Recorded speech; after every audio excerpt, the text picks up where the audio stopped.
کہ وہاں فرمایا گیا تھا کہ تین جو سب سے بڑے بڑے گناہ ہیں، والذین لا يدعون مع اللہ الہا آخر،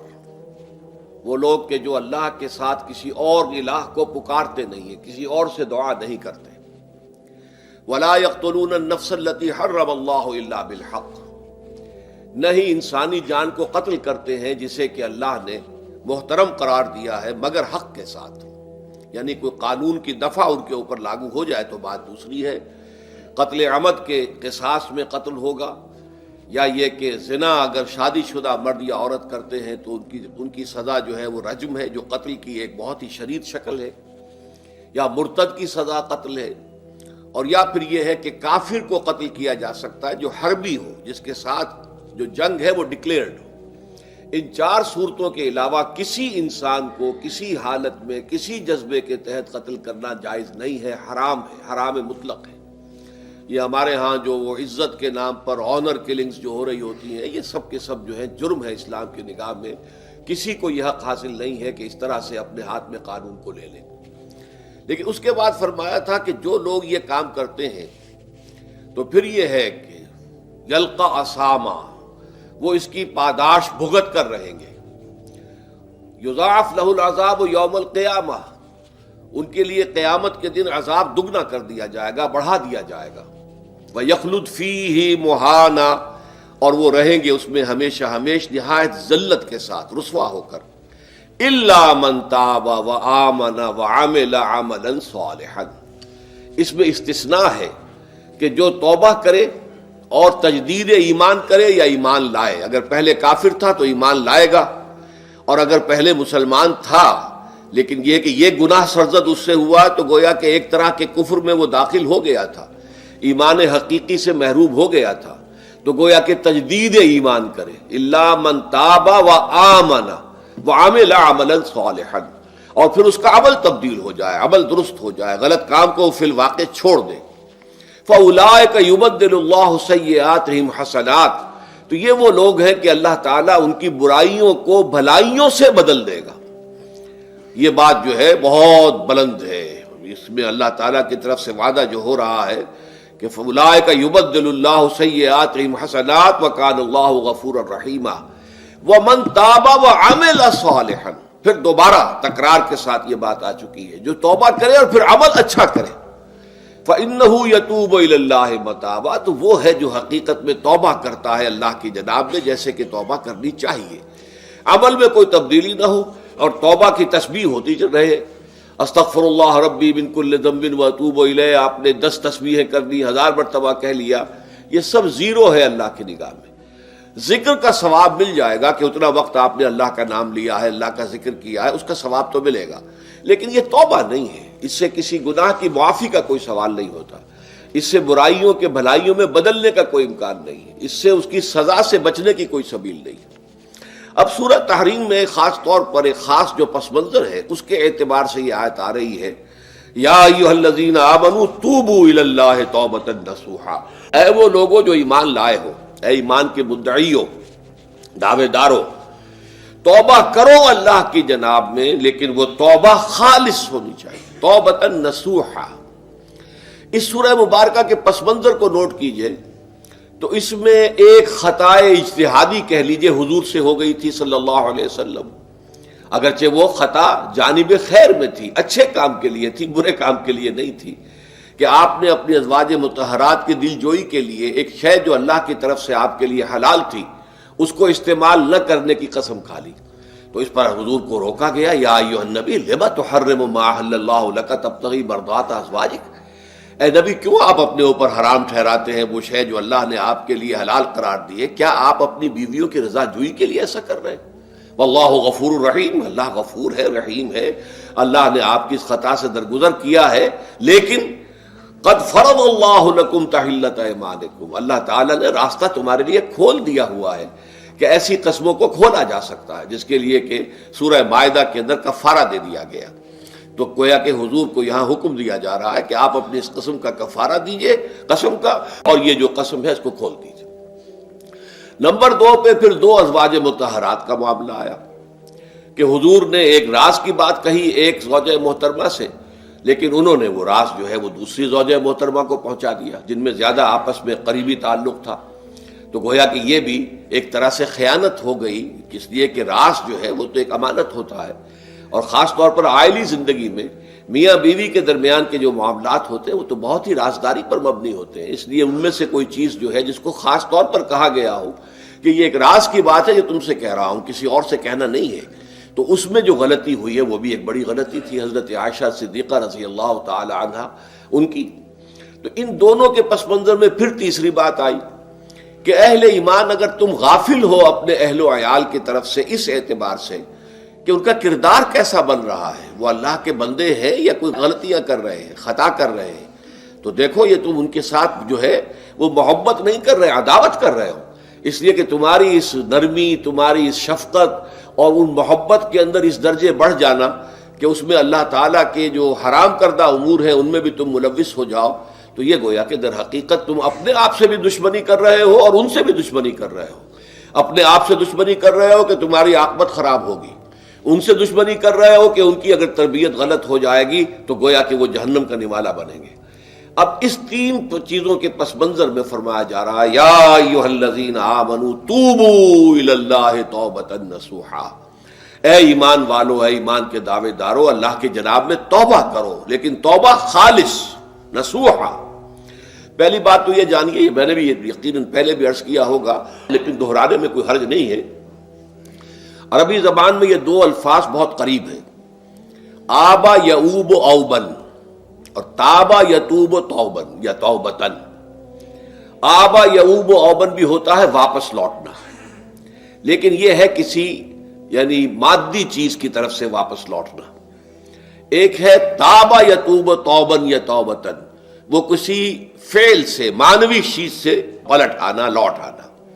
چنانچہ ایک بڑی پیاری جو دعا حضور صلی اللہ علیہ وسلم مانگا کرتے تھے، آپ کی مسنون دعاؤں میں سے ہے، جب آپ سفر پر گئے واپس گھر آئے تو گھر میں داخل ہوتے ہوئے آئبونا تائبونا لربنا حامدون، ہم پلٹ کر آ گئے ہیں سفر سے، وطن سے میں پہنچ گئے ہیں، گھر میں داخل ہو رہے ہیں، اور ہم اس حال میں بھی اپنے رب کی جناب میں توبہ بھی کر رہے ہیں، رجوع کر رہے ہیں اللہ کی جناب میں، اور اپنے رب کی حمد کرتے ہوئے داخل ہو رہے ہیں. آئبونا تائبونا لربنا حامدون. اسی طرح آپ بازار جائیں، اس کے بعد اپنے گھر میں داخل ہو تو یہ دعا پڑھیں، تو یہ گویا یہ بہت ہی ایک یوں سمجھیے مبارک، بہت سی اس کے اندر برکات ہوں گی. تو اس میں بھی لفظ آبا یعوب اوبن، تابا یتوب توبن، یہ دونوں کے بہت قریب آ گئے، آئبونا تائبونا لربنا حامدون. توبو الی اللہ، اب الہ کو نوٹ کیجئے، یہ توبہ کا لفظ بھی بہت سے ایسے الفاظ میں سے عربی زبان کے، جیسا کہ اس سے پہلے ہم دیکھ چکے ہیں کہ ایک لفظ ہے رغبہ، رغبہ رغبت جسے اردو میں ہم بولتے ہیں. رغبہ الہ ہوگا تو کسی شے کی طرف رجحان ہونا، اس کی طلب پیدا ہو جانا، اس کی خواہش پیدا ہو جانا. اور رغبہ عن ہوگا تو کسی چیز سے متنفر ہو جانا، دور ہٹ جانا، دور چلے جانا. ورب ایک ہی ہے، پریپوزیشن کی چینج سے بالکل برعکس نتیجہ نکل آیا. ومن رغب عن سنتی فلیس منی، جسے میری سنت پسند نہیں ہے، جو اس سے ہٹتا ہے، پیچھے ہٹتا ہے، اس کو ترک کرتا ہے، اس کا مجھ سے کوئی تعلق نہیں. اسی طرح مالا یمیل و میلن، مالا الہ کسی شے کی طرف مائل ہونا، مالا عن اس شے سے ہٹ جانا، پیچھے ہٹ جانا، نفرت ہو جانا. اسی میں وہ لفظ تھا سا، فقط سقط قلوبکما، تمہارے دل جو ہے وہ تو مائل ہو ہی گئے ہیں. سغا بھی الہ ہوگا تو اس کے معنی کسی شے کی طرف مائل ہو جانا، عن ہوگا تو کسی شے سے متنفر ہو جانا. تو وہاں میں عرض کر چکا تھا لقد سقط قلوبکما، تو اے نبی کی دونوں بیویوں تمہارے دل تو یقیناً اللہ کی طرف مائل ہو چکے ہیں، توبہ کی طرف مائل ہو چکے ہیں، لیکن زبان سے یہ کہتے ہوئے کہ حضور معاف کر دیجئے غلطی ہو گئی، یہ اس میں ذرا حجاب آ رہا ہے. ظاہر بات ہے شوہر اور بیوی کے درمیان جس طرح کا تعلق ہوتا ہے تو اس میں یہ کہ بسا اوقات اپنی غلطی کو واضح الفاظ میں تسلیم کرنے میں کچھ ہچکچاہٹ سی ہوتی ہے. تو وہ ایک کیفیت تھی کہ تمہارا دل تو مائل ہو چکا ہے، لیکن یہ کہ تم ذرا زبان سے بھی کہو، اقرار کرو. اسی طریقے سے یہ لفظ توبہ ہے، توبہ الہ ہے، کسی کی جناب میں توبہ کرنا. جب اللہ تعالیٰ کی طرف توبہ کا لفظ آئے گا تو توبو الی اللہ توبۃ نصوحا، اللہ کی جناب میں توبہ کرو. اور جب اللہ تعالیٰ توبہ کرتا ہے، یہ لفظ جو ہے دو طرف استعمال ہوتا ہے، تواب بندہ بھی ہے، تواب اللہ بھی ہے. اللہ تواب ہے، بہت توبہ کا قبول کرنے والا، بندہ تواب ہے، بہت زیادہ توبہ کرنے والا۔ وہ حدیث میں آپ کو سنا چکا ہوں، کل بنی آدم خطاؤون وخیر الخطائین التوابون، تمام بنی آدم نہایت خطا کار ہیں، گناہ گار ہیں، غلطیاں ہوتی ہیں، خطائیں ہوتی ہیں، لیکن ان خطا کاروں میں بہتر لوگ وہ ہیں جو بہت توبہ کرنے والے، رجوع کرتے، پلٹتے ہیں، ان میں پشیمانی پیدا ہو جاتی ہے اور وہ اللہ تعالیٰ کی جناب میں رجوع کرتے ہیں، تو وہ تواب ہیں، بہت زیادہ توبہ کرنے والے۔ لیکن اللہ کی جناب میں توبہ جب بندہ کرتا ہے تو وہ الہ آئے گا، تابہ الہ، اس نے توبہ کی اللہ کی جناب میں۔ اللہ توبہ کرتا ہے یعنی اللہ تعالیٰ جو ہے اپنی نظر شفقت اور نظر رحمت جو پھیرنی تھی اس نے کہ ایک بندے نے گناہ کیا ہے، میرے حکم کی جو ہے خلاف ورزی کی ہے، معصیت کا ارتکاب کیا ہے، تو اللہ تعالیٰ اپنی رحمت اور شفقت کی نگاہ اس سے ہٹا لیتا ہے۔ لیکن جب بندہ توبہ کرتا ہے تو پھر اللہ تعالیٰ بھی رجوع فرماتا ہے اور اپنی شفقت اور رحمت اور مغفرت کے ساتھ بندے کی جانب متوجہ ہو جاتا ہے۔ لیکن وہاں تابہ اعلیٰ آئے گا، تب علینا، اے پروردگار ہماری توبہ کو قبول فرما، وہ اللہ کے ساتھ آئے گا۔ ہم جب توبہ کریں گے تو وہ الہ کے ساتھ آئے گا۔ تو یہاں فرمایا توبو الی اللہ، اللہ کی جناب میں توبہ کرو، پلٹو، رجوع کرو، اور توبۃ نصوحا، خالص توبہ۔ اس کی جو وضاحت تھوڑی سی میں ابھی کر چکا ہوں کہ خالص توبہ سے مراد کیا ہے۔ یہ نہیں کہ بس توبہ کی ورد ہو رہا ہے اور توبہ جو ہے وہ اس کے کلمات زبان سے ادا کیے جا رہے ہیں۔ بعض لوگ ہیں وہ جو آیت کریمہ ہے اس کا 1.25 لاکھ کا ہو رہا ہے، ورد ہو رہا ہے، کتنا ہو رہا ہے، اس کی تسبیح پڑھ رہے، اس سے کچھ نہیں ہوتا جب تک کہ دل کے اندر گناہ سے نفرت پیدا نہ ہو جائے، حقیقی پشیمانی نہ ہو کہ یہ مجھ سے بہت غلط حرکت سرزد ہوتی رہی ہے، پختہ ارادہ نہ ہو کہ آئندہ یہ کام نہیں کروں گا یا کروں گی، اور یہ کہ بالفعل بھی اس کام کو چھوڑ دے۔ یہ 3 شرطیں کم سے کم ہیں ان چیزوں میں کہ جو حقوق اللہ میں سے اللہ تعالیٰ کے حقوق، ان میں کوتاہی ہوئی ہے، ان میں غلطی ہوئی ہے، اس میں انسان نے کسی معصیت کا ارتکاب کیا ہے، تو 3 شرطیں۔ حقیقی پشیمانی نمبر 1، جس کے لیے میں نے اقبال کا شعر آپ کو سنایا تھا جو بالکل نوجوانی کے دور میں انہوں نے کہا تھا، اور کسی، اب میں نام بھول رہا ہوں، کوئی بہت بڑے شاعر تھے، استاذ تھے، اساتذہ، استاذ الشعراء، انہوں نے کہا تھا کہ میاں صاحبزادے اس عمر میں، اور یہ شعر اس قدر اونچا شعر ہے کہ موتی سمجھ کے شان کریمی نے چن لیے قطرے جو تھے میرے عرق انفعال کے۔ انفعال کہتے ہیں شرمندگی کو، کہ میں جب شرمندہ ہوا کہ میں اللہ کی جناب میں یہ کیا حرکت کر بیٹھا، تو اس سے میری پیشانی پر جو پسینے کے قطرے رونما ہوئے، اللہ تعالیٰ نے ان کو موتی سمجھ کے چن لیا۔ اللہ تعالیٰ کو بندے کی توبہ سے اتنی خوشی ہوتی ہے۔ وہ حدیث بھی میں آپ کو سنا چکا ہوں کہ تم اندازہ کرو، ایک شخص ہے کہ جو ایک ریگستان میں لقودق صحرا میں سفر کر رہا تھا، اس کا ایک اونٹ تھا جس پر وہ سفر کر رہا تھا، اسی پر اس کا جو بھی راستے کا کچھ کھانا وانا تھا، خوراک تھی، وہ بھی اس کی پوٹلیاں بھی تھیں اور پانی کی چھاگل بھی بندھی ہوئی تھی۔ تھوڑی دیر کے لیے وہ ایک درخت کے سائے میں بیٹھ گیا استراحت کے لیے، وہ اسی میں آنکھ لگ گئی اس کی۔ اب جب آنکھ کھلی تو دیکھا کہ اونٹ غائب ہے۔ اب اونٹ گویا کہ اس کی زندگی کا واحد سہارا، کہاں جائے گا اب بغیر اونٹ کے؟ اس دوڑا دائیں بائیں، شمال جنوب مغرب مشرق، سب میں کہیں جہاں تک وہ کر سکتا تھا اسے کہیں اونٹ نظر نہیں آیا۔ تو پھر وہ اسی درخت کی سائے میں آ کر بیٹھ جاتا ہے موت کے انتظار میں کہ اب تو موت ہی آئے گی، نہ کھانے کو کچھ، نہ پینے کو پانی، نہ سواری کہ میں کہیں یہاں سے نکل سکوں۔ اچانک دیکھتا ہے کہ وہ اونٹ تو کھڑا ہوا ہے اور وہ سامان بھی موجود ہے۔ تو اس میں فرط مسرت کی وجہ سے خوشی اتنی شدید ہوتی ہے اسے کہ وہ کہنا تو یہ چاہتا ہے اے اللہ میں تیرا بندہ ہوں، تو میرا رب ہے،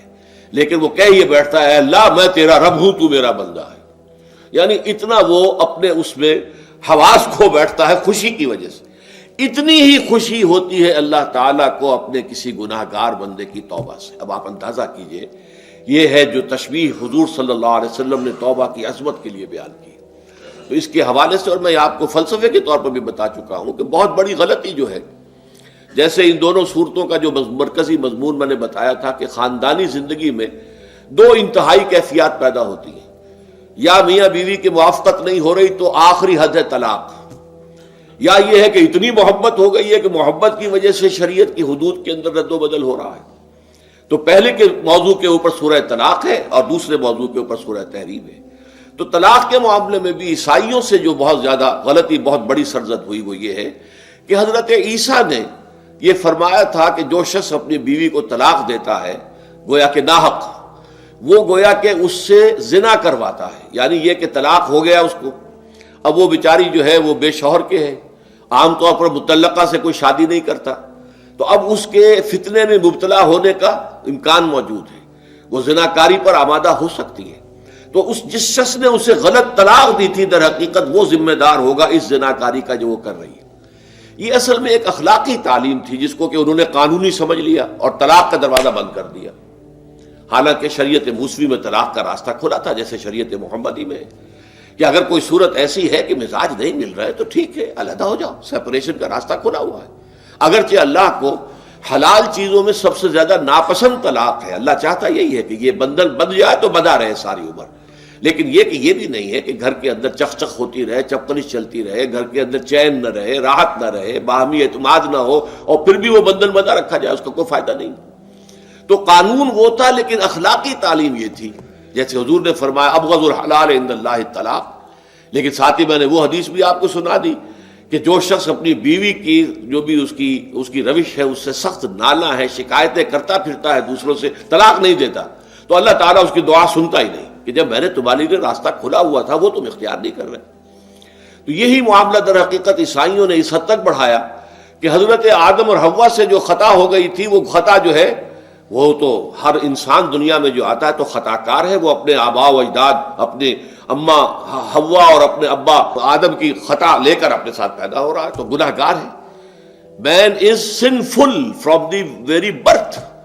اب اس کا کیا علاج ہو؟ پھر وہ تو اس کا علاج ڈھونڈا کہ اللہ نے اپنا اکلوتا بیٹا زمین پر بھیج کر اور اسے ان لوگوں کی طرف سے کفارہ بنا لیا کہ جو ہمارے اس بیٹے پر ایمان لے آئے۔ یہ سارا عقیدہ بناء فاسد علی الفاسد کیوں ہوا؟ کہ توبہ کے بارے میں تصور ان کا غلط ہو گیا۔ اللہ قرآن مجید نے واضح کیا کہ غلطی تو ہوئی تھی حضرت آدم و حوا سے، شیطان کے بہکانے میں آ گئے تھے، لیکن یہ کہ پھر انہوں نے توبہ کی، اللہ نے تاب علیہ، اللہ نے اس کی توبہ قبول فرما لی۔ فتلقى آدم من ربہ کلمات فتاب علیہ، تو آدم نے اپنے رب سے کچھ کلمات سیکھ لیے، پشیمانی تو ہو گئی تھی، شرمندگی ہو گئی تھی، لیکن الفاظ نہیں مل رہے تھے، کن الفاظ میں میں اللہ کی جناب میں توبہ کروں۔ اللہ کی کمال شفقت کے اللہ نے وہ الفاظ بھی انہیں تلقین کر دیے جو سورہ اعراف کے اندر بیان ہوئے ہیں، ربنا ظلمنا انفسنا وان لم تغفر لنا وترحمنا لنکونن من الخاسرین، اللہ نے توبہ قبول فرما لی، فتاب علیہ۔ اب جو بچہ پیدا ہو رہا ہے نسل آدم کا، وہ کوئی اپنے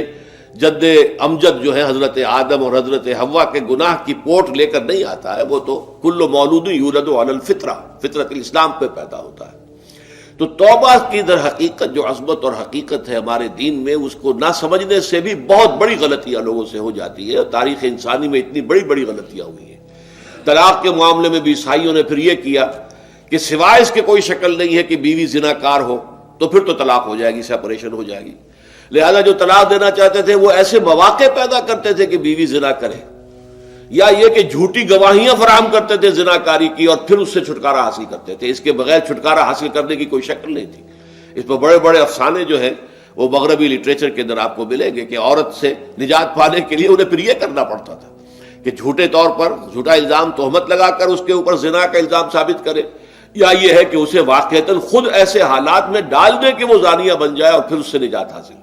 یہ گویا کہ پھر وہی بناء فاسد علی الفاسد، ایک غلط بات کے اوپر دوسری غلط بات کا۔ تو توبوا الی اللہ توبۃ نصوحا، توبہ کرو اللہ کی جناب میں جو کہ خالص توبہ۔ خالص توبہ میں 3 شرائط میں نے بیان کر دی کہ اگر اللہ کے حقوق میں معاملے میں کبھی بیشی ہوئی ہے تو پھر یہ ہے کہ پشیمانی حقیقی، عزم مصمم دوبارہ نہیں کروں گا نہ کروں گی، اور نمبر 3 یہ کہ ایک مرتبہ اس گناہ کو لازماً چھوڑ دینا۔ اس کے بعد جو ہے اگر یہ حقوق العباد میں سے ہے تو ایک چوتھی اضافی شرط ہے، یا تو اس کی تلافی کرو، اس کا پیسہ مارا تھا تو پیسہ دو، بہن کا حق جو ہے وراثت میں کھایا تھا تو اس کو ادا کرو، یا اس سے معافی حاصل کرو، یا پھر ایک شکل ہو سکتی ہے کہ اگر وہ فوت بھی ہو گیا ہے، اب کوئی شکل نہیں ہے، اس کی طرف سے صدقہ و خیرات کرتے رہو، اللہ یہ میں کر رہا ہوں اس کے حساب میں اس کو جمع کر دے، اور میری جو کوتاہی تھی اس کو معاف فرما دے، اس کو جو ہے وہ ڈیبٹ کریڈٹ ہو جائے گا، ورنہ پھر آخرت میں یہ ہوگا کہ آپ کی نیکیاں اس کے حوالے کی جائیں گی۔ یا آپ کے پاس نیکیوں کا ذخیرہ بھی کافی نہ ہوا تو اس کے گناہ آپ کے پلڑے میں ڈال دیے جائیں گے. اور اسی کو حضور نے فرمایا کہ میری امت کا اصل مفلس وہ ہے. آپ نے پوچھا اتدرون من المفلس، آپ لوگ جانتے ہیں کہ مفلس کون ہوتا ہے؟ تو صحابہ نے وہی جواب دیا جو ہم میں سے ہر شخص جواب دے گا، المفلس عندنا من لا درہم لہ ولا دینار. ہمارے نزدیک ہم مفلس اس کو کہتے ہیں جس کے پاس درہم و دینار نہیں ہے، روپیہ پیسہ نہیں ہے. حضور نے فرمایا نہیں، میری امت کا مفلس وہ ہوگا جو قیامت کے دن حاضر ہوگا، بہت سی نمازوں کی وہ پنڈ لے کر آئے گا، وہ گٹھڑی لے کر آئے گا، گٹھڑا لے کر آئے گا، اور روزوں کا اور اس کا اور حجوں کا اور عمروں کا، لیکن وقد شتم ھذا واکل مال ھذا، اس نے مال کھایا تھا فلاں کا حرام طریقے سے، فلاں کو گالی دیتی تھی، فلاں پر تہمت لگائی تھی، حقوق العباد کے اندر جو ہے اس کی عزت پر حملہ کیا تھا. وہ سارے مدعی جمع ہو جائیں گے. اللہ تعالیٰ کسی سے کہے گا بھائی تم اس کی نمازیں لے جاؤ، کسی سے کہے گا اس کے روزے لے جاؤ، اچھا تم لو حج لے جاؤ، اس کے عمرے لے جاؤ. اور اس کے بعد بھی مدعی باقی ہوں گے تو اب مدعیوں کے گناہ اس کے پلڑے میں ڈالے جائیں گے، اور پھر وہ دوسروں کے گناہوں کے بوجھ تلے دب کر جہنم میں جھونک دیا جائے گا. تو یہ حقوق العباد کے اندر معاملہ اس سے بھی کہیں زیادہ سخت ہے کہ جو حقوق اللہ کا ہے. اللہ تو بڑا غفور ہے، رحیم ہے، اس کے اندر وہ رعایت بھی کرے گا، لیکن حقوق العباد کا معاملہ اللہ کہہ دے گا یہ میرا معاملہ ہے ہی نہیں، یہ تمہارا آپس کا معاملہ ہے، تمہیں اس میں تو جو بھی ہے لین دین کر کے ہی معاملہ چکانا ہوگا، دے دے کر معاملہ ہوگا، اس کے بغیر نہیں. تو توبوا الی اللہ توبۃ نصوحا عسى ربکم ان یکفر عنکم سیئاتکم. عین ممکن ہے، عسى اصل میں امید دلانے کے لیے ہوتا ہے، شاید کہ ایسا ہو جائے، لیکن جب اللہ کی طرف سے یہ لفظ آتا ہے تو یہ یقینی معنی، یقینی وعدے، اللہ کا وعدہ ہے. اگر تم یہ توبہ نصوح کرو گے تو اللہ کا وعدہ ہے تم سے کہ وہ تم سے تمہاری برائیوں کو دور کر دے گا. یہ تکفیر کے لفظ کو بھی سمجھ لیجئے. کفر کا اصل معنی ہے چھپا دینا، دبا دینا. اسی لیے گناہ کا کفارہ ہوتا ہے. آپ سے گناہ ہو گیا، آپ نے کفارہ دے دیا تو گناہ چھپ گیا، دب گیا، اس کے اثرات زائل ہو گئے، وہ آپ کے نامہ اعمال سے اس کو ختم کر دیا جائے گا. یہ ہے کفارہ، کفارہ. کفار جمع ہے کافر کی. کافر جو ہے وہ حق کو چھپاتا ہے، اللہ کی دعوت جو دی جا رہی ہے اس کو دباتا ہے، تو اس معنی میں وہ کافر ہے، انکار کرتا ہے. لیکن یہ کہ ایک کفران نعمت ہے، کسی نے آپ پر احسان کیا ہے اور آپ اس کا احسان نہیں مان رہے، آپ کے لیے دل میں اس کے لیے کوئی احسان بندی کے جذبات پیدا نہیں ہوئے، تشکر کا جذبہ پیدا نہیں، یہ کفران نعمت ہے. تو تکفیر کس کو بھی کہتے ہیں؟ تکفیر اسے بھی کہتے ہیں مسلمان امت میں سے کسی کو نکال دینا، اس لیے کہ وہ بنیادی عقائد میں علیحدہ ہو گیا ہے. تو یہ پرجنگ ہے، یہ بھی تکفیر ہے. تو تکفیر اعمال کیا ہے؟ کہ برے اعمال کو دھو دے گا تمہارے نامہ اعمال سے، بل اور نمبر 2 تمہارے دامن کردار سے بھی دھو دے گا. جو غلطیاں تمہارے اوپر چلی آ رہی تھی، اتنے عرصے تک تم کرتے رہے ہو، تمہارا کردار جو ہے اس سے مقدر ہو گیا ہے، اس کے اندر جو ہے خرابی پیدا ہو گئی ہے، تو اللہ اس کو بھی دھو دے گا. تو دنیا میں بھی تکفیر کا اثر ہوگا کہ انسان کی اصلاح ہو جائے گی،